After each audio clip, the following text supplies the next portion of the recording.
It's choices that we make.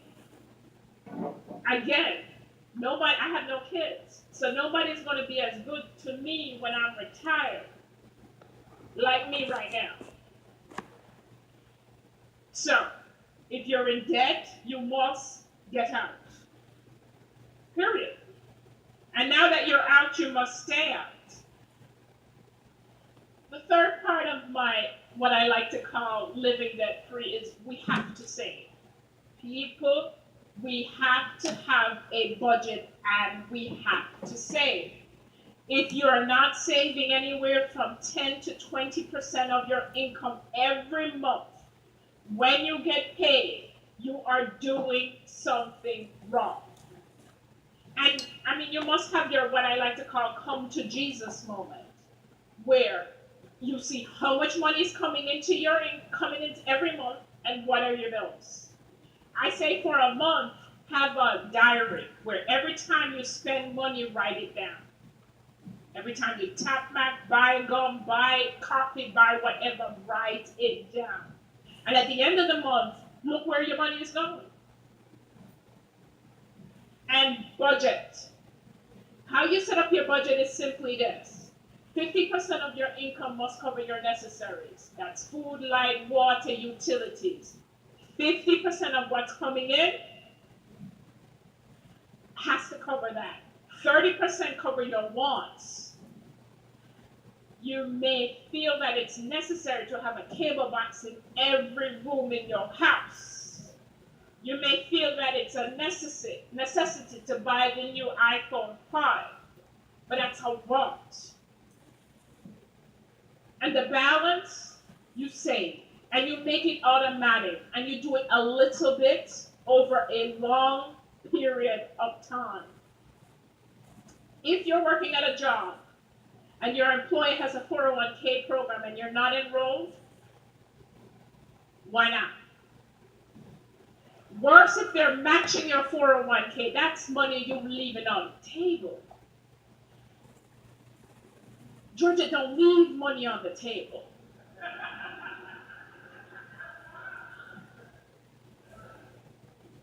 Again, Georgia got to prepare for her 60-year-old self when Georgia's sitting on a beach doing nothing but drinking copious amounts of Diet Coke.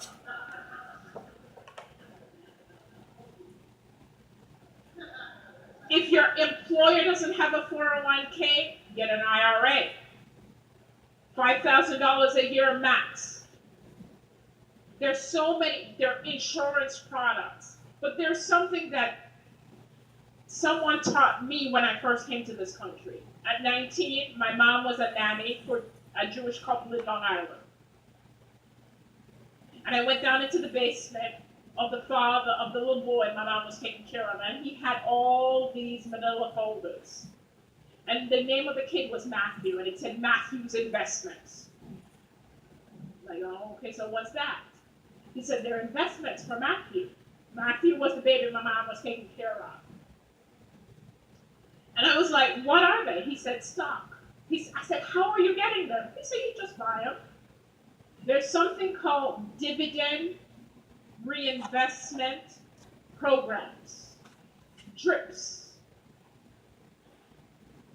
Dividend reinvestment programs. There's some of us that like Coca-Cola and other of us that like Pepsi. I'm a Coca-Cola person. So instead of me just handing over my money and buying Coca-Cola all the time, 18 years ago, I gave Coca-Cola the ability to come into my checking account once a month and take $50 every month, automatically. And every quarter, most Fortune 500 companies issue dividends. Now, instead of issuing a dividends check to you, Coca-Cola then takes the dividends and buy even more stock. So now what's happening? Your money is working for you.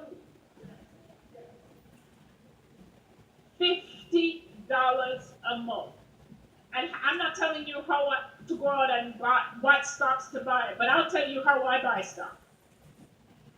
Every December, I decide I'm going to add some more stocks to my portfolio. And this is, I don't need Goldman Sachs, Morgan Stanley, nobody. I just go into my closet